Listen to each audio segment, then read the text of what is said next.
Hi friends, welcome to Telangana TET and DSC previous papers analysis. So నేను ఇంతకుముందు 2018లో జరిగిన DSC 88 ప్రశ్నలు, అలానే 2016లో జరిగిన టెట్ పేపర్ 48 ప్రశ్నలు చేశాను. సో ఈ టెట్ పేపర్ చాలా ఫాస్ట్ అయిపోయిందని అన్నారు. సో అందుకని దీంట్లో నేను ఆప్షన్స్ కూడా ఎక్స్ప్లెయిన్ చేస్తున్నాను. సో 2017 టెట్ పేపర్కి సంబంధించి దాదాపు ప్రతి ఆప్షన్ని నేను ఎక్స్ప్లెయిన్ చేయడానికి ట్రై చేస్తాను. సో ఈ పేపర్స్ నేను టెస్ట్ సిరీస్ ఫోల్డర్లో అప్లోడ్ చేశాను. టెస్ట్ సిరీస్ కూడా ప్రైస్ తక్కువగా ఉంది. సో కూపన్ అప్లై చేసి కొనుక్కోండి. సో ఈ క్వశ్చన్ పేపర్లో 2017లో జరిగిన ఈ పేపర్లో సోషల్ నుండి ప్రతి ఒక్కరికి 4 మార్క్స్ కలిసాయి. సో అలానే తెలుగులో 1 లేదా 2 ఆప్షన్స్ పెట్టిన వాటికి 2 క్వశ్చన్స్. సో మొత్తం 6 క్వశ్చన్స్ వరకు, సో 6 మార్క్స్ వరకు యాడ్ అయ్యాయి. 4 అందరికీ యాడ్ అయ్యాయి. సో తెలుగులో 1 లేదా 2 ఆప్షన్ పెట్టిన వారికి ఇంకో 2 యాడ్ అయ్యి మొత్తం 6 మార్క్స్ 2017 టెట్ పేపర్ 2 వాళ్ళకి యాడ్ అయ్యాయి. సో ఇందులో సోషల్ కంటెంట్ నుంచి 3, పెడగాజీ నుంచి 1 యాడ్ అయింది. సో ఆ 3 ఏంటో కూడా చూద్దాం ఇందులో. సో ప్లీజ్ ప్రతి ఒక్కరు కూడా వీడియోని లైక్ చేయండి friends. Please like, share and subscribe this channel. ఈ క్రింది వాణిలో సరి అయిన వాక్యం: భారతదేశానికి 82 డిగ్రీల 31 నిమిషాల పడమర రేఖాంశాన్ని ప్రామాణిక రేఖాంశంగా పరిగణిస్తారు. ఇది రాంగ్. భారతదేశానికి 82 డిగ్రీల 30 నిమిషాల తూర్పు రేఖాంశాన్ని ప్రామాణిక రేఖాంశంగా పరిగణిస్తారు. భారతదేశ ప్రామాణిక కాలం గ్రీనిచ్ ప్రామాణిక కాలానికి 5:30 గంటల ముందు ఉంటుంది. కరెక్ట్. సో ఇందులో సరైన వాక్యం ఆప్షన్ 2, గ్రీనిచ్ ప్రామాణిక కాలం. సో ఇది రాంగ్. భారతదేశ ప్రామాణిక మధ్యరేఖ అహ్మదాబాద్ గుండా పోతుంది. సో ఇది రాంగ్. భారతదేశ ప్రామాణిక రేఖాంశం ఉత్తరప్రదేశ్లోని అలహాబాద్కి దగ్గరగా ఉన్న మీర్జాపూర్ గుండా పోతుంది. భారతదేశ ప్రామాణిక రేఖాంశం మొత్తం 5 రాష్ట్రాల గుండా పోతుంది. 1 ఉత్తరప్రదేశ్, మధ్యప్రదేశ్, ఛత్తీస్గఢ్, ఒడిషా మరియు ఆంధ్రప్రదేశ్. ఈ 5 రాష్ట్రాల గుండా వెళ్తుంది. నెక్స్ట్ క్వశ్చన్: ద్వీపకల్ప పీఠభూమి ఈ వైపుకి కొద్దిగా వాలు కలిగి ఉంది. ఆన్సర్: తూర్పు వైపుకి. భారతదేశ పీఠభూమికి దానికి 3 వైపులా సముద్రాలు ఉండడం వల్ల ద్వీపకల్ప పీఠభూమి అని కూడా అంటారు భారతదేశ పీఠభూమిని. ఇక్కడ ప్రధానంగా పురాతన స్ఫటికాకార కఠినమైన అగ్నిశిలలు, రూపాంతర శిలలు ఉన్నాయి. సో ఇవన్నీ ప్రీవియస్ బిట్స్ నేను చెప్పేవి. సో ద్వీపకల్ప పీఠభూమి అనేది తూర్పు వైపుకి వాలి ఉంది. ద్వీపకల్ప పీఠభూమికి పడమర అంచుగా పడమటి కనుమలు, తూర్పు అంచుగా తూర్పు కనుమలు ఉన్నాయి. ద్వీపకల్ప పీఠభూమికి దక్షిణ అంచున కన్యాకుమారి ఉంది. ద్వీపకల్ప పీఠభూమికి దక్షిణ అంచుగా కన్యాకుమారి ఉంది. సో అలానే నర్మదా నదికి దక్షిణాన ఉన్న త్రిభుజాకార ప్రాంతాన్ని దక్కన్ పీఠభూమి అని అంటారు. నెక్స్ట్, దిబాంగ్ మరియు లోహిత్ ఈ నది ఉపనదులు. బ్రహ్మపుత్ర నది ఉపనదులు. సో ఇది మళ్ళీ కూడా టెట్లో అడిగారు. దిబాంగ్, లోహిత్ అనేవి బ్రహ్మపుత్ర నది ఉపనదులు. సో గంగా నది గురించి చూద్దాం. గంగా నది అనేది 2 నదుల కలయిక.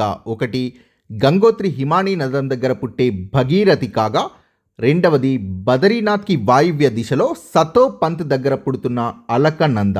సో ఈ 2 నదుల కలయిక గంగా నది.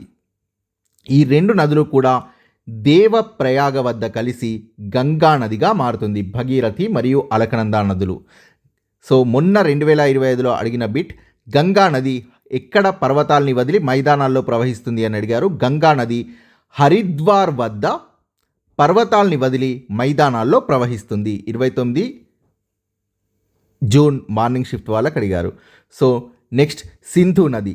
సింధు నది అనేది టిబెట్లోని మానస సరోవరం వద్ద కైలాస పర్వతాల్లోని ఉత్తర వాలుల వద్ద మొదలవుతుంది. ఇది టిబెట్ గుండా వాయువ్య దిశగా ప్రయాణిస్తుంది. టిబెట్ గుండా భారతదేశంలోకి సింధు నది అనేది జమ్మూ కాశ్మీర్లో ప్రవేశిస్తుంది భారతదేశంలోకి. సింధు నదికి భారత్లో ప్రధానమైన ఉపనదులు జీలం, చీనాబ్, రావి, బియాస్ మరియు సట్లెజ్లు. భారత్లో ఈ నదులు అన్నీ కూడా జమ్మూ కాశ్మీర్, పంజాబ్, హిమాచల్ ప్రదేశ్ రాష్ట్రాల్లో ప్రవహిస్తున్నాయి. సో యమునా నది, ఇది గంగా నదికి ఉపనది. నెక్స్ట్, బ్రహ్మపుత్ర నది. బ్రహ్మపుత్ర నదిని టిబెట్లో సాంగ్పో అని అంటారు. మానస సరోవరం దగ్గర కైలాస పర్వతాల్లోని చెమయుంగ్ డంగ్ హిమానీ నదం నుండి పుడుతుంది బ్రహ్మపుత్ర నది. బ్రహ్మపుత్ర నది దక్షిణ టిబెట్ గుండా తూర్పుకి ప్రవహిస్తుంది. లోట్సేత్ సాంగ్ దగ్గర జల ప్రయాణానికి అనువుగా ఉండే ఒక వెడల్పైన నదిగా మారి 640 కిలోమీటర్లు ప్రవహిస్తుంది బ్రహ్మపుత్ర నది. భారతదేశంలో, సో ఇది కూడా ప్రీవియస్ బిట్, అరుణాచల్ ప్రదేశ్లో నైరుతి దిశగా ఒక పెద్ద మలుపు తిరుగుతుంది. ఇక్కడ దీన్ని సియాంగ్ అని దిహాంగ్ అని అంటారు. సియాంగ్ దిహాంగ్ అని అంటారు. సో అస్సాం లోయలోకి వచ్చినప్పుడు దిబంగ్, లోహిత్ అనే 2 ఉపనదులు బ్రహ్మపుత్రలో కలుస్తాయి. ఇక్కడ నుండి దీన్ని బ్రహ్మపుత్ర అని పిలుస్తారు. సో వీటి నుండి ఫ్రీక్వెంట్గా క్వశ్చన్స్ వస్తాయి, చూసుకోండి. 87 డిగ్రీల 30 నిమిషాల పడమర రేఖాంశంపై ఉన్న చికాగోలో సమయం 6:10 AM అయితే 151 డిగ్రీల తూర్పు రేఖాంశం వెంబడి ఉన్న సిడ్నీలోని స్థానిక సమయం ఎంత? సో సిడ్నీలో స్థానిక సమయం తెలుసుకోవడానికి ఈ రెండింటిని కలపాల్సి ఉంటుంది. 87.5 డిగ్రీల, సో 87 డిగ్రీల 30 నిమిషాలు మరియు 151 డిగ్రీలని కలపాల్సి ఉంటుంది. సో కలిపితే 238 డిగ్రీల 30 నిమిషాలు వస్తుంది. సో 1 డిగ్రీ రేఖాంశం వాల్యూ అనేసి వచ్చేసి 4 మినిట్స్ కాగా, సో 1 మినిట్ రేఖాంశం వాల్యూ వచ్చేసి 4 సెకండ్స్ అవుతుంది. సో 238 డిగ్రీలు ఇంటూ 4 చేస్తే మనకి 952 నిమిషాలు వస్తుంది. సో 30 ఇంటూ 4, సో 120 సెకండ్లు వస్తుంది. సో 2 నిమిషాలు 954. వీటిని గంటల్లోకి కన్వర్ట్ చేస్తే 60 ఇంటూ 15 900, సో 54, 15 గంటల 54 నిమిషాలు.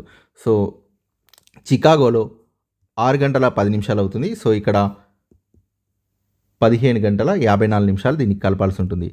సో ఇది మార్నింగ్ AM కాగా, సో దీనికి 15 hours 54 minutes కలిపితే, సో ఇది నైట్ 10:04 PM అవుతుంది. ఆన్సర్ 1. ప్రపంచంలో అత్యంత చురుగ్గా ఉన్న అగ్నిపర్వతం స్ట్రాంబోలి. దీన్నే మధ్యధరా ద్వీపస్తంభం అంటారు. మధ్యధరా ద్వీపస్తంభం అని అంటారు స్ట్రాంబోలిని. సో అలానే మౌంట్ వెసువియస్ ఇటలీలో ఉంది. మౌంట్ కిలిమంజారో, సో ఇది టాంజానియాలో ఉంది. ఫ్యూజియామా జపాన్లో ఉంది. సో అలానే కోటోపాక్సి ఈక్వెడార్లో ఉంది. మాయన్ ఫిలిప్పైన్స్లో ఉంది. బారెన్ మరియు నార్కొండం భారత్లో ఉన్నాయి. Kilimanjaro Tanzania. ఓకే, నెక్స్ట్, ఈ క్రింది వాటిలో ప్రపంచ పవనాలు కానివి. సో వ్యాపార పవనాలు ప్రపంచ పవనాలు, ధ్రువ పవనాలు ప్రపంచ పవనాలే. సో ఋతుపవనాలు అనేవి ప్రపంచ పవనాలు కావు. ఋతుపవనాలు అనేవి ఒక ప్రాంతానికి లేదా కాలానికి పరిమితమై ఉంటాయి. సో పశ్చిమ పవనాలు కూడా ప్రపంచ పవనాలే. ప్రపంచ పవనాల్లో రకాలు 3: 1 వ్యాపార పవనాలు, 2 ధ్రువ పవనాలు, 3 పశ్చిమ పవనాలు. సో వ్యాపార పవనాలు అనేవి ఉష్ణమండలాల్లో వీస్తాయి. ఉష్ణమండలాల్లో వ్యాపార పవనాలు వీస్తాయి. ధ్రువ పవనాలు ధ్రువ ప్రాంతంలో వీస్తాయి. సో నెక్స్ట్, పశ్చిమ పవనాలు ఇవి సమశీతోష్ణ మండలాల్లో వీస్తాయి. సమశీతోష్ణ మండలాల్లో పశ్చిమ పవనాలు వీస్తాయి. సో ప్రపంచ పవనాలు అంటే ప్రపంచ పీడన మేఖలలో నిరంతరాయంగా క్రమబద్ధంగా వీచే గాలులే ప్రపంచ పవనాలు. ఈ క్రింది వాటిలో కాఫీ పంటకు సంబంధించినది కానిది. కాఫీ పంట ఆయన ఉప ఆయన ప్రాంతాల్లో బాగా పండుతుంది. సో ఇది రాంగ్. ఆయన ఉప ఆయన ప్రాంతాల్లో బాగా పండే పంటలు చెరకు మరియు తేయాకు. కొన్ని ప్రత్యేక పరిస్థితుల్లో రబ్బర్ని కూడా ఆయన ఉప ఆయన ప్రాంతాల్లో పండిస్తారు. రబ్బర్ అనేది నిజానికి భూమధ్య రేఖ ప్రాంత పంట అయినా కూడా కొన్ని ప్రత్యేక పరిస్థితుల్లో ఆయన ఉప ఆయన రేఖా ప్రాంతాల్లో పండిస్తున్నారు. సో సెకండ్ ఆప్షన్, ప్రపంచ కాఫీ ఉత్పత్తిలో 4% భారత్లో పండుతుంది. కరెక్ట్. యెమెన్ నుండి తీసుకువచ్చిన అరబికా కాఫీ మొక్కను పండిస్తున్నారు. కరెక్ట్. ప్రారంభంలో బాబా బుడాన్ కొండల్లో కాఫీ అనేది సాగు చేయబడింది. కరెక్ట్. సో ఇందులో సరికానిది ఆప్షన్ 1. సో అలానే ఇది భారతదేశంలో వ్యవసాయానికి సంబంధించి. సో కొన్ని పంటల గురించి చూద్దాం. వరి. సో వరి ఉత్పత్తిలో ప్రథమ స్థానం చైనా. సో ఫస్ట్ ప్లేస్లో చైనా ఉండగా సెకండ్ ప్లేస్లో ఇండియా ఉంది ఉత్పత్తిలో. సో చాలా చాలా ఇంపార్టెంట్, ఉత్పత్తియా వినియోగమా అనేది చూసుకోవాలి చదివేటప్పుడు. సో ఉత్పత్తిలో చైనా, తర్వాత భారత్.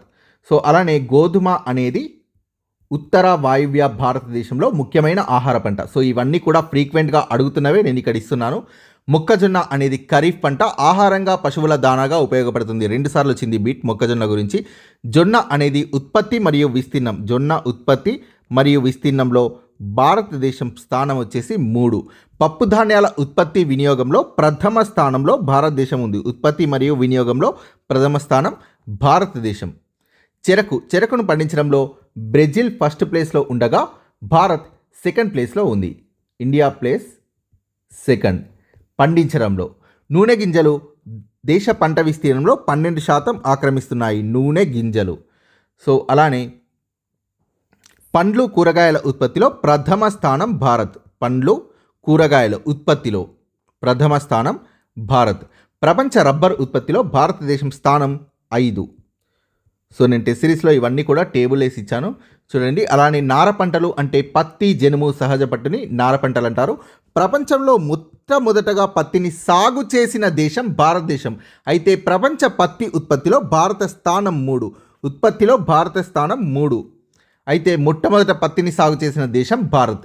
సో జనుము అనేది బంగారు పీచుగా ప్రసిద్ధి చెందింది. భూమి యొక్క ఈ పొరలో భూమి నుండి ప్రసారితమయ్యే రేడియో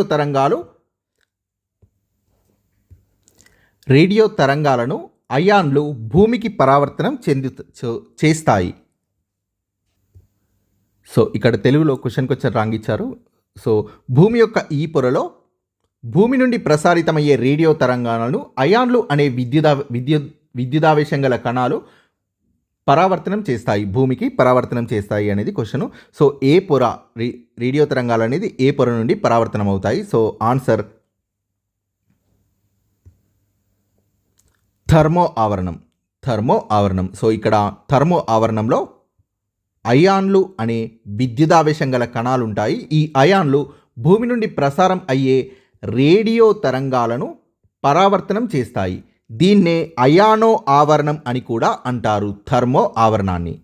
సో అలానే స్టాటో ఆవరణంలో ఎత్తుకు వెళ్తున్న కొద్దీ ఉష్ణోగ్రతలు తగ్గుతాయి. ట్రోపో ఆవరణంలో ఎత్తుకు వెళ్తున్న కొద్దీ ఉష్ణోగ్రతలు తగ్గుతాయి. స్టాటో ఆవరణంలో పెరుగుతాయి. మిసో ఆవరణంలో తగ్గుతాయి.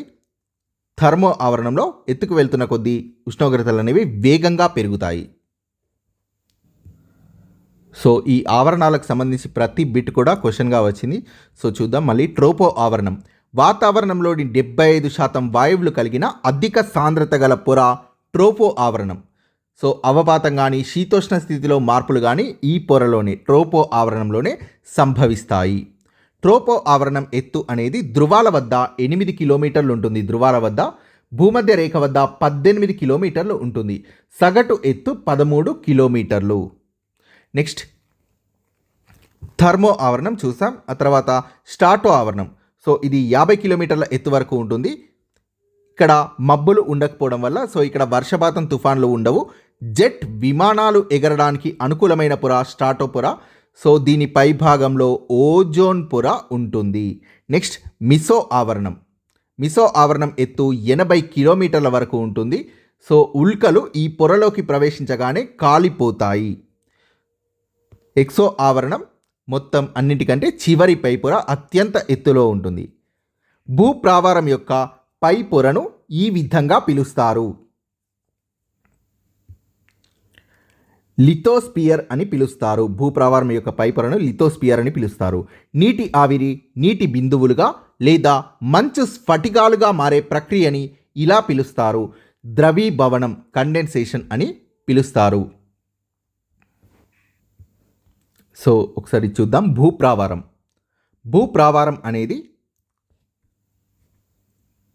16% ఉంటుంది. ఘన పరిమాణం 16% ఉంటుంది. సో భూపటలం 1% ఉంటుంది. భూ కేంద్ర మండలం అనేది 83% ఉంటుంది. సో భూపటలం కింద భూప్రావారం ఉంటుంది. దీని కింద భూకేంద్ర మండలం ఉంటుంది. సో ఇక్కడ భూపటలంలో రాళ్ళు ఉంటాయి, భూప్రావారంలో సిలికేట్లు అనే రసాయన పదార్థాలు ఉంటాయి, భూకేంద్ర మండలంలో ఇనుము నికెల్ వంటి భార ఘన పదార్థాలు ఉంటాయి. సో బాష్పీభవనం అంటే నీరు అనేది ఆవిరిగా మారడాన్ని బాష్పీభవనం లేదా ఆవిరవడం అంటారు. బాష్పీభవనం అనేది మన శరీరం నుండి, చెట్ల నుండి, నేల నుండి జరుగుతుంది. ద్రవీభవనం అంటే ఈ నీటి ఆవిరి అనేది తిరిగి నీరుగా మారడం, నీరుగా లేదా మంచు స్ఫటికాలుగా మారడం. నెక్స్ట్ అవపాతం అంటే వివిధ రూపాల్లో గాలిలోని తేమ అనేది భూమిపై పడడాన్నే అవపాతం అంటారు. అవపాతం రూపాలు మంచు, వర్షం, పొగమంచు, తుషారం, వడగండ్లు. సో ఇవన్నీ కూడా అవపాతం యొక్క రూపాలు. ఆర్ద్రత అంటే వాతావరణంలో అదృశ్యంగా ఉన్న నీటి ఆవిరి, వాతావరణంలో అదృశ్యంగా ఉన్న నీటి ఆవిరి, తేమ. ఉష్ణమండల ఎడారులు ఖండానికి ఈ వైపున ఏర్పడ్డాయి, పశ్చిమం వైపున ఏర్పడ్డాయి. పట్టు ఉత్పత్తి కోసం పట్టు పురుగుల్ని పెంచడాన్ని ఈ విధంగా పిలుస్తారు, సెరికల్చర్ అని పిలుస్తారు. సిల్వికల్చర్ అంటే అడవులను పెంచడం గురించి. సో ఎపికల్చర్ అంటే తేనెటీగల పెంపకం గురించి ఎపికల్చర్ అంటారు. సో అక్వాకల్చర్ అంటే ఫిషెస్, చేపలకు సంబంధించి చేపల పెంపకం. గట్టి కలపనిచ్చే రోజ్వుడ్, ఎబోని, మహాగని సాధారణంగా ఈ అడవుల్లో పెరుగుతాయి. ఆన్సర్ ఉష్ణమండల సతత హరిత అడవుల్లో పెరుగుతాయి. గట్టి కలపనిచ్చే రోజ్వుడ్, ఎబోని, మహాగని. సమశీతోష్ణ సతత హరిత అడవుల్లో పెరిగే చెట్లు ఓక్, ఫైన్ మరియు నీలగిరి చెట్లు సమశీతోష్ణ సతత హరిత అడవుల్లో పెరుగుతాయి. నెక్స్ట్ ఉష్ణమండల ఆకురాల్చే అడవుల్లో పెరిగే చెట్లు సాల్, టేకు, వేప. ఇవి ఉష్ణమండల ఆకురాల్చే అడవుల్లో పెరిగే చెట్లు. నెక్స్ట్ సమశీతోష్ణ ఆకురాల్చే అడవుల్లో పెరిగే చెట్లు ఓక్, యాష్, బీచ్ మరియు బిర్చ్. సమశీతోష్ణ సతతహరిత అడవులు అనేవి మధ్య అక్షాంశాల తీర ప్రాంతాలు, ఖండాల యొక్క తూర్పు అంచులైన ఆగ్నేయ అమెరికా, దక్షిణ చైనా, ఆగ్నేయ బ్రెజిల్ లాంటి ప్రాంతాల్లో ఉంటాయి సమశీతోష్ణ సతతహరిత అడవులు. ఉష్ణమండల ఆకురాల్చే అడవులు. సో ఇవి భారత్లో అధిక భాగంలో ఉంటాయి. ఉష్ణమండల ఆకురాల్చే అడవులు ఉత్తర ఆస్ట్రేలియా, మధ్య అమెరికాల్లో ఉంటాయి. నెక్స్ట్ ఉష్ణమండల సతతహరిత అడవులు. ఇవి ఎక్కువగా భూమధ్య రేఖా ప్రాంతం, ఉష్ణమండలాల్లో ఉంటాయి. ఉష్ణమండల సతతహరిత అడవులు. సమశీతోష్ణ ఆకురాల్చే అడవులు. ఇవి అమెరికాలోని ఈశాన్య ప్రాంతంలో ఉంటాయి. చైనా, న్యూజిలాండ్, చిలీ, పశ్చిమ యూరప్ తీర ప్రాంతాల్లో కనబడతాయి. సో జీవావరణం లెసన్ ఇది. నేను చాలాసార్లు వీటికి సంబంధించి ఎక్స్ప్లెనేషన్స్లో కూడా ఇచ్చాను. టెస్ట్ సిరీస్ ఒకసారి రాయండి, మొత్తం అన్లాక్ ఉంది జీవావరణం లెసన్ అనేది. సో ఆ టెస్ట్ రాస్తే మీరు ఒక 4 to 5 టైమ్స్ ఈ లెసన్ చదివినట్టే. సూర్యగ్రహణం. భూమికి, సూర్యుడికి చంద్రుడు మధ్యగా వచ్చినప్పుడు ఏర్పడుతుంది సూర్యగ్రహణం. సో ఇది 5th క్లాస్లో ఉంటున్నాయి, గ్రహణాలు 5th క్లాస్లో ఇచ్చారు. సో నెక్స్ట్ మహాసముద్రాల ఈ నేలలో ముడి చెమురు, సహజ వాయువులు దొరుకుతాయి.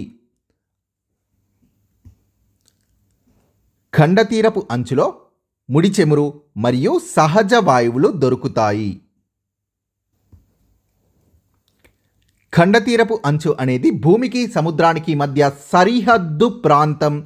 ఖండతీరపు అంచు ఇది 200 మీటర్ల లోతు వరకు ఉంటుంది. 200 మీటర్ల లోతు వరకు ఉంటుంది. సముద్ర విస్తీర్ణంలో 7.6% వరకు ఉంటుంది. ఖండతీరపు అంచుల వద్ద మత్స్య సంపద చాలా ఎక్కువగా ఉంటుంది, ఫిషెస్. ఇక్కడ ఓడరేవుల్ని నిర్మించవచ్చు. నెక్స్ట్ సో అలానే అతిపెద్ద ఖండతీరపు అంచు అనేది ఆర్కిటిక్ మహాసముద్రంలోని సైబీరియా అంచులో ఉంది. ఇది 1500 కిలోమీటర్ల వెడల్పు ఉంటుంది. నెక్స్ట్ ఖండతీరపు వాలు. ఇది ఖండాల సరిహద్దుని సూచిస్తుంది. 200 నుండి 3000 మీటర్ల వరకు ఉంటుంది ఖండతీరపు వాలు. దీంట్లో అనేక స్వరూపాలు ఉంటాయి. మహాసముద్ర విస్తీర్ణంలో 15% వరకు ఉంటుంది. ఇక్కడ సముద్ర అగాధ ధరలు ఉంటాయి. సో చాలాసార్లు వీటి నుంచి బిట్స్ వచ్చాయి, చూసుకోండి. 2025లో అడిగిన బిట్, హిమానీ నదాలు నదుల నీటి కోత ప్రక్రియలతో ఏర్పడతాయి. సముద్ర అగాధ ధరలు అనేవి హిమానీ నదాలు నదుల నీటి కోత ప్రక్రియతో ఏర్పడతాయి. సో ఇది మొన్న 2025 జూన్ 29 మార్నింగ్ షిఫ్ట్లో అడిగిన క్వశ్చన్. నెక్స్ట్, మహాసముద్ర మైదానాలు ప్రపంచంలోకెల్లా అత్యంత చెదునుగా నునుపుగా ఉండే ప్రాంతం ఇది. మహాసముద్ర మైదానాలు ఇవి చాలా తక్కువ వాలుతో ఉంటాయి. 3000 నుండి 6000 మీటర్ల లోతు వరకు ఉంటాయి. సముద్ర ఉపరితలంలో వీటి విస్తీర్ణం 76.2%. నెక్స్ట్, మహాసముద్ర అగాధాలు ఇది 6000 మీటర్ల లోతు వరకు ఉంటాయి. ఇవి ఖండాలకు దగ్గరగా ఉంటాయి. సో నెక్స్ట్ క్వశ్చన్, భారతదేశ జనాభా వేగంగా పెరగడానికి గల కారణం లేదా కారణాలు. అధిక జననాల రేటు, కరెక్ట్. సాపేక్ష అల్ప మరణాల రేటు, సో మరణాలు తక్కువగా ఉండడం, కరెక్ట్. వలస రావడం, కరెక్ట్. సో పైవన్నీ కూడా సరైనవే. ఈ క్రింది వాటిలో భారత జాతీయ కాంగ్రెస్ యొక్క లక్ష్యం కానిది. భారతదేశపు ప్రజలందరిలో జాతీయతా భావాన్ని కలిగించి వాళ్ళని సమైక్యపరచడం, కరెక్ట్. స్వాతంత్ర్యం కోసం బ్రిటిష్ ప్రభుత్వంపై పోరాటం చేయడం, సో ఇది కాంగ్రెస్ యొక్క లక్ష్యం కాదు. ప్రజాస్వామిక భావనలు, పని విధానాన్ని ప్రోత్సహించడం, కరెక్ట్. దేశంలోని వివిధ ప్రాంతాల రాజకీయ కార్యకర్తలందరూ పాల్గొనగలిగే ఉమ్మడి రాజకీయ వేదిక లేదా కార్యక్రమాన్ని తయారు చేయడం, కరెక్ట్. సో ఇందులో జాతీయ కాంగ్రెస్ లక్ష్యం కానిది ఆప్షన్ 2 అనేది కరెక్ట్. వాయువ్య ముస్లిం రాష్ట్రం యొక్క ఆవశ్యకత గురించి మాట్లాడిన ఉర్దూ కవి ఎవరు? మొహమ్మద్ ఇక్బాల్. సో అలానే దీని గురించి ఇంకో పాయింట్ గుర్తుపెట్టుకోండి. 1930లో ముస్లిం లీగ్కి అధ్యక్ష ఉపన్యాసం చేస్తూ వాయువ్య ముస్లిం రాష్ట్ర ఆవశ్యకత గురించి మహమ్మద్ ఇక్బాల్ మాట్లాడాడు 1930లో. సో మొహమ్మద్ ఇక్బాల్ సారే జహాసే అచ్చా హిందుస్థాన్ హమారా అనే కవిత రాసిన ఉర్దూ కవి, ఉర్దూ పోయెట్, గుర్తుపెట్టుకోండి. సో అలానే చౌదరి రెహ్మత్ అలీ. సో ఇతడు పాకిస్తాన్ లేదా పాక్స్తాన్ అనే పదాన్ని రూపొందించాడు. పాకిస్తాన్ లేదా పాక్స్తాన్. సో ఇందులో P for Punjab, A for Afghan, K for Kashmir, S for Sindh, tan for Baluchistan. So ఈ పాకిస్తాన్ లేదా పాకిస్తాన్ అనే పేరును రూపొందించింది చౌదరి రెహ్మత్ అలీ. సో ఇతడు పంజాబీ ముస్లిం. సో మౌలానా ఆజాద్ కాంగ్రెస్కి ముస్లిం నాయకుడు. మహమ్మద్ అలీ జిన్నా, సో ఎంఎం జిన్నా ముస్లిం లీగ్కి నాయకుడు. దీనికి వ్యతిరేకంగా గ్రీన్ పీస్ ఉద్యమం మొదలైంది. సో ఈ క్వశ్చన్కి ఒక మార్క్ యాడ్ అయింది, ఎందుకంటే ఇక్కడ గ్రీన్ పీస్ అనే వర్డ్ అనేది మిస్ అయింది. సో సముద్ర గర్భంలో అలస్కా వద్ద అమెరికా చేపట్టిన అణు పరీక్షలకు వ్యతిరేకంగా గ్రీన్ పీస్ ఉద్యమం మొదలైంది. 16 మహాజనపదాల గురించి మొట్టమొదటిసారిగా ఈ గ్రంథాల్లో ప్రస్తావించడం జరిగింది. బౌద్ధ గ్రంథాల్లో మొట్టమొదటిసారిగా 16 మహాజనపదాల గురించి ప్రస్తావించారు. ఈ సంధి వల్ల ఆల్సెస్ లోరైన్ ప్రాంతాలు జర్మనీకి లభించాయి. ఫ్రాంక్ఫర్ట్ సంధి వల్ల ఆల్సెస్ లోరైన్ ప్రాంతాలు జర్మనీకి లభించాయి. సో ఫ్రాంక్ఫర్ట్ సంధితోనే ఫ్రాంకో ప్రష్యన్ యుద్ధం ముగిసింది. ఇక్కడ ఫ్రాంకో అంటే ఫ్రాన్స్, ప్రష్యన్ అంటే ఉత్తర జర్మనీ. సో వీటి యుద్ధం ఫ్రాంక్ఫర్ట్ సంధితో ముగిసింది. ఈ సంధి వల్లే ఆల్సెస్ లోరైన్ ప్రాంతాలు జర్మనీకి లభించాయి. సో నెక్స్ట్,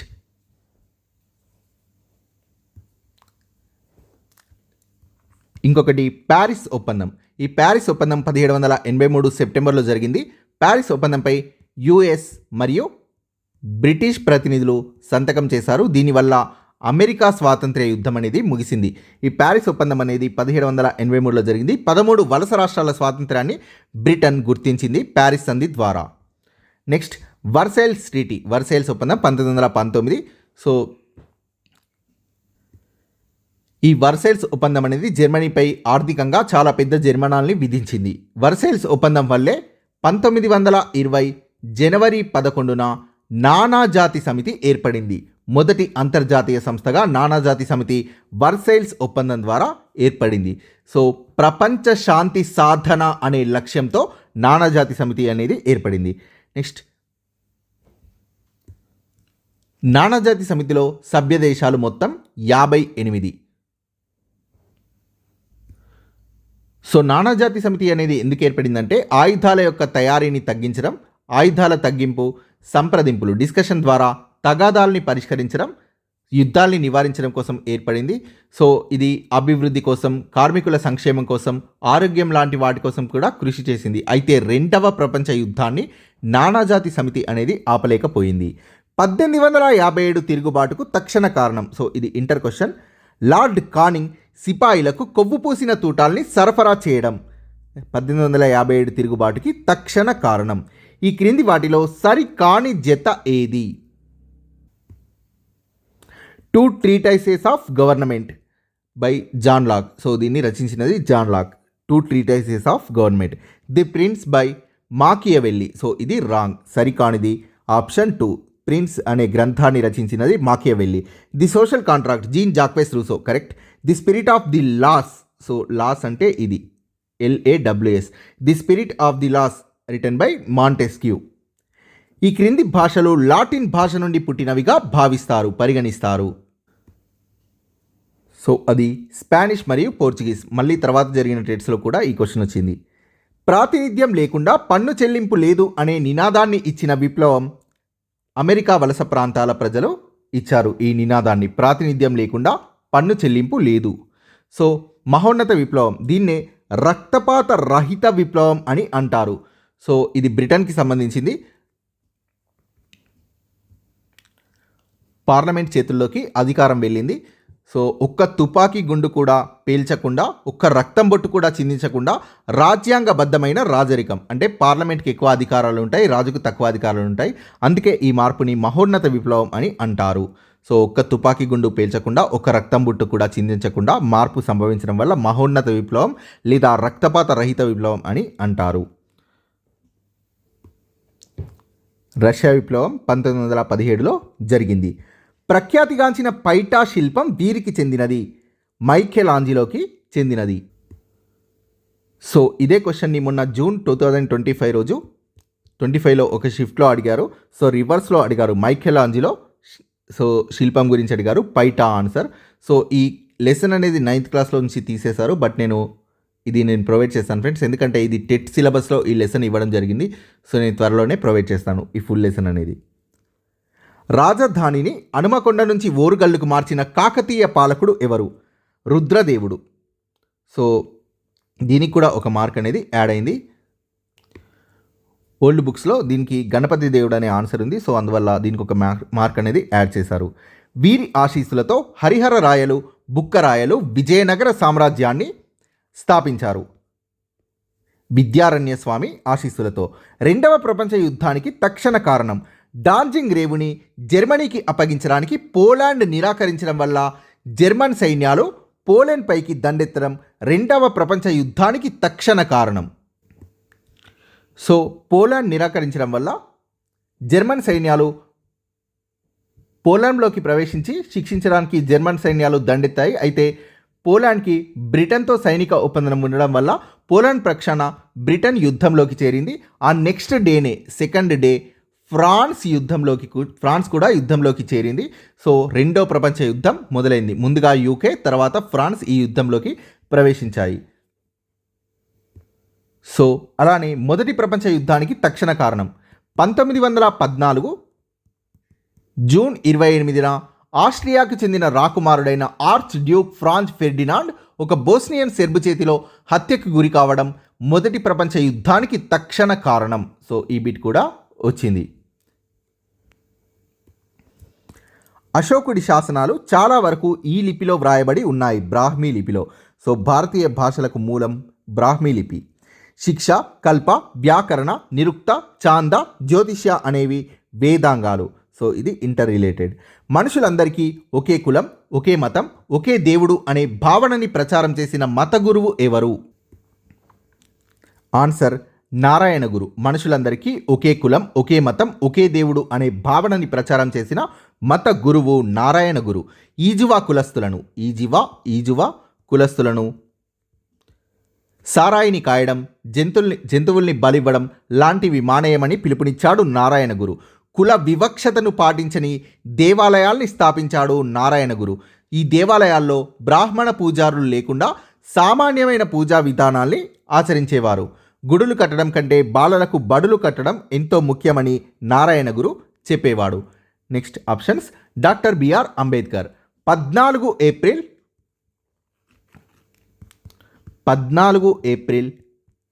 1891లో మహారాష్ట్రలో జన్మించాడు. 1920లో మూక్ నాయక్ పత్రికని స్థాపించాడు. 1924లో బహిష్కృత్ హితకారిణి అనే సంస్థని స్థాపించాడు. బహిష్కృత్ హితకారిణి 1924. నెక్స్ట్ 1927లో మహద్ సత్యాగ్రహం చేసి మహర్లకు చెరువు నీటిని వాడుకునే హక్కుని సాధించాడు. 1930లో కాలారాం సత్యాగ్రహం చేసి దళితులకు దేవాలయ ప్రవేశాన్ని కల్పించాడు.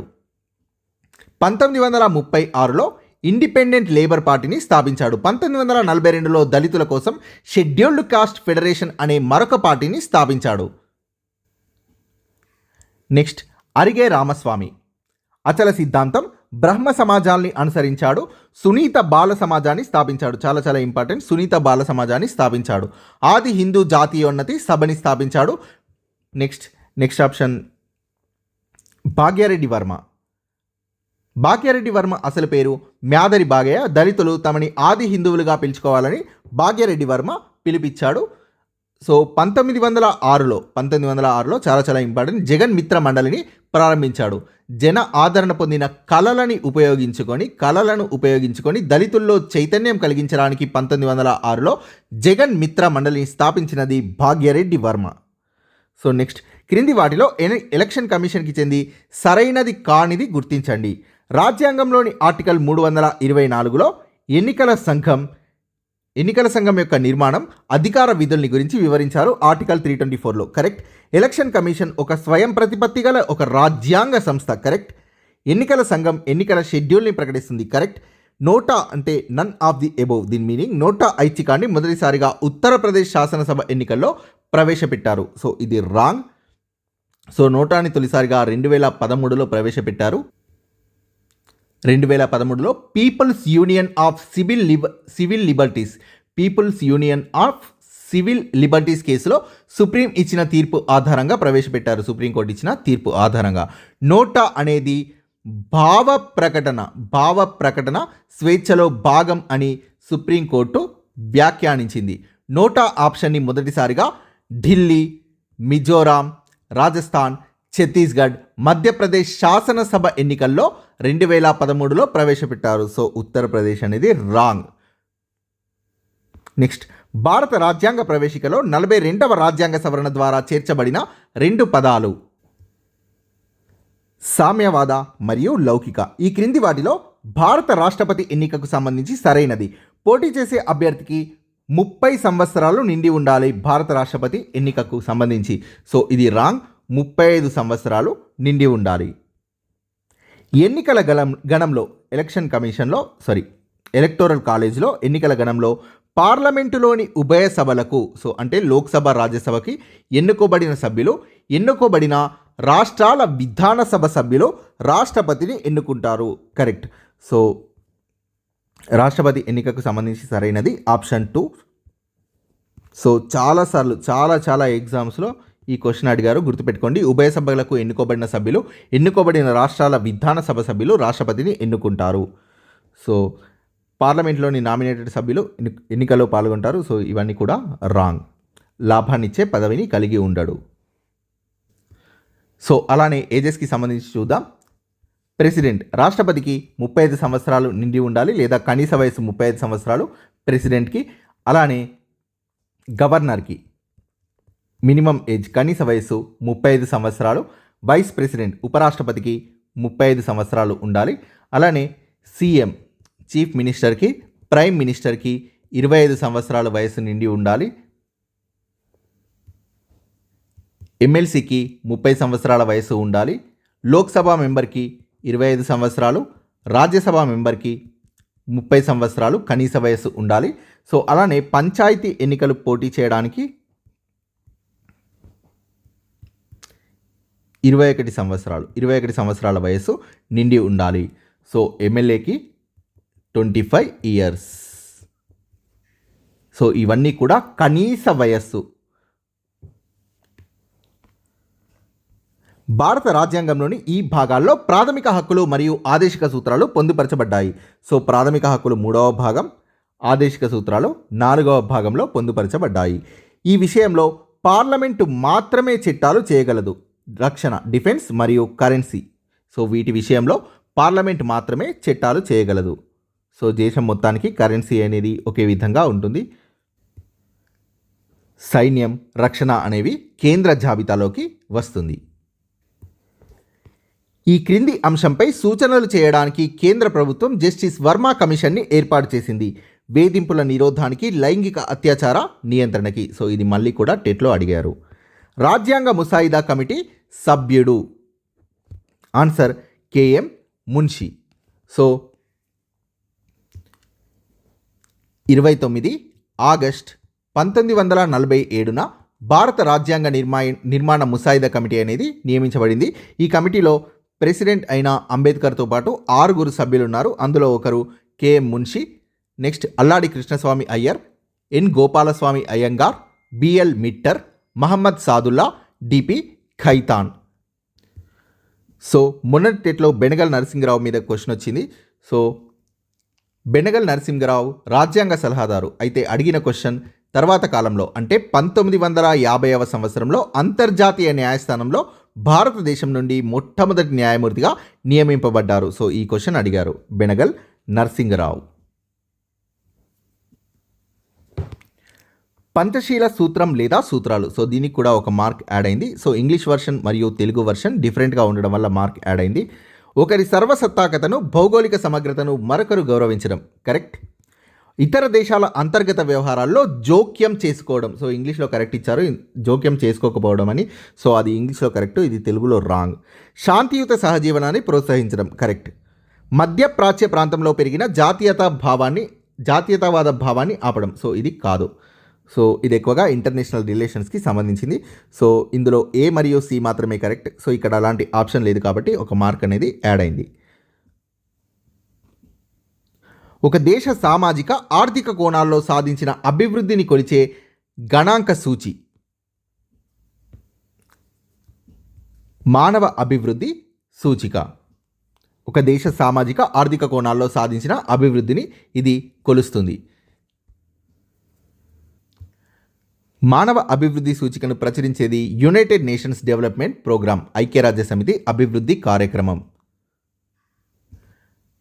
మానవాభివృద్ధి సూచికలో ప్రజల యొక్క విద్యాస్థాయిని, ఆరోగ్య స్థితిని, తలసరి ఆదాయాల్ని తీసుకుంటారు. ఈ క్రింది వాటిలో నాబార్డ్ యొక్క ముఖ్యమైన విధి. గ్రామీణ ప్రాంతాల్లో పెట్టుబడి, ఉత్పత్తి పనులకు పరపతిని అందించేందుకు గాను అన్ని రకాల సంస్థలకి పునర్విత్తాన్ని సమకూర్చడం, డబ్బుని సమకూర్చడం. So NABARD full form National Bank for Agriculture and Rural Development. So ఇది శివరామన్ కమిటీ ఆధారంగా ఏర్పడింది, రికమెండేషన్స్ ఆధారంగా ఏర్పడింది. హెడ్ క్వార్టర్స్ ముంబైలో ఉంది. ఉపాంత రైతుల చేతిలో ఉండే భూమి ఎంత? 2.5 ఎకరాల వరకు ఉపాంత రైతుల వద్ద ఉంటుంది. చిన్నకారు రైతుల వద్ద 2.6 నుండి 5 ఎకరాల వరకు ఉంటుంది భూమి అనేది. సో సన్నకారు రైతుల వద్ద 5.1 నుంచి 10 ఎకరాల వరకు ఉంటుంది. నెక్స్ట్ మధ్య తరహా రైతుల వద్ద 10.1 నుండి 25 ఎకరాల వరకు ఉంటుంది. పెద్ద రైతుల వద్ద 25 ఎకరాల కంటే ఎక్కువగా ఉంటుంది. 10 మిలియన్లకు మించి జనాభా ఉన్న నగరాల నివాస ప్రాంత రకం. సో 10 మిలియన్లు అంటే 1 మిలియన్ అంటే 10 లక్షలు, 10 మిలియన్ అంటే కోటికి పైగా. వీటిని మెగా సిటీస్ అంటారు, అంటే మహానగరాలు. సో మెట్రోపాలిటన్లో 1 మిలియన్ నుంచి 10 మిలియన్లు అంటే కోటి లోపు, ఒక 10 లక్షల నుంచి కోటి మధ్య ఉంటే మెట్రోపాలిటన్ నగరాలు. సో అలానే క్లాస్ 1 నగరాలు అంటే 1 లక్ష నుంచి 10 లక్షలు. So 1 lakh to 1 million. Class 1 నగరాలు 1 లక్ష నుంచి 10 లక్షలు. సో ఏరోట్రోపోలిస్ అంటే ఏరోప్లేన్, సో విమానాశ్రయ నగరాలు. విమానాశ్రయమే ఒక నగరంగా పనిచేసింది ఏరోట్రోపోలిస్. సో గుర్తుపెట్టుకోండి, వీటి నుంచి ఫ్రీక్వెంట్గా క్వశ్చన్స్ వస్తున్నాయి. క్లాస్ 1 నగరాలు 1 లక్ష నుంచి 10 లక్షలు లేదా 1 లక్ష నుంచి 1 మిలియన్. మహానగరాలు 1 మిలియన్ నుంచి 10 మిలియన్లకు మించి జనాభా ఉన్న నగరాలు మహానగరాలు, అంటే కోటికి పైగా జనాభా. మెట్రోపాలిటన్ నగరాలు అంటే 1 మిలియన్ నుంచి 10 మిలియన్ మధ్య జనాభా, అంటే 10 లక్షల నుండి కోటి మధ్య ఉన్న జనాభా ఉన్న నగరం మెట్రోపాలిటన్. సో 10 లక్షలు దాటిన నగరం అని ఇచ్చినా కూడా మెట్రోపాలిటన్ నగరం. ఈ క్రింది వాటిలో పరోక్ష పన్ను, కస్టమ్స్ డ్యూటీ అనుమతి సుంకం అనేది పరోక్ష పన్ను. 2015 నాటికి మొత్తంగా సేంద్రియ వ్యవసాయానికి మారాలని నిర్ణయించుకున్న మొదటి రాష్ట్రం సిక్కిం. ఇదే పంథాని అనుసరిస్తున్న మరొక రాష్ట్రం సేంద్రియ రాష్ట్రంగా మారేందుకు మరి ఇంకొక రాష్ట్రం కూడా ప్రయత్నిస్తుంది. సో అది ఉత్తరాఖండ్. సో దీనికి ఆన్సర్ 2015 నాటికి టార్గెట్ పెట్టుకున్న రాష్ట్రం సిక్కిం, మొదటి రాష్ట్రం. ఐఎఫ్ఎస్సి కోడ్ మరియు ఇంటర్నెట్ అవసరం లేకుండా దీని ద్వారా లావాదేవీలు చేయొచ్చు. Answer USSD, unstructured supplementary service data. So దీని ద్వారా ఇంటర్నెట్ మరియు ఐఎఫ్ఎస్సి కోడ్ అవసరం లేకుండా ట్రాన్సాక్షన్స్ అనేవి చేయొచ్చు. చిన్న మొత్తంలో ద్రవ్యం లావాదేవీలు అనేవి చేయొచ్చు మొబైల్ బ్యాంకింగ్ సాయంతో. సో ఈ ఫెసిలిటీ అనేది అన్ని మొబైల్ ఫోన్స్ ద్వారా పొందొచ్చు. Next NEFT full form National Electronic Funds Transfer. ఒక వ్యక్తి లేదా సంస్థ తమ ఖాతా నుండి మరొక ఖాతాకు ఎంత డబ్బునైనా బదిలీ చేయొచ్చు. So next RTGS, real time gross settlement. ఒక వ్యక్తి లేదా సంస్థ ఒక ఖాతా నుండి మరొక ఖాతాకు మినిమం 2 lakhs మ్యాక్సిమం ఎంతైనా ట్రాన్స్ఫర్ చేయొచ్చు.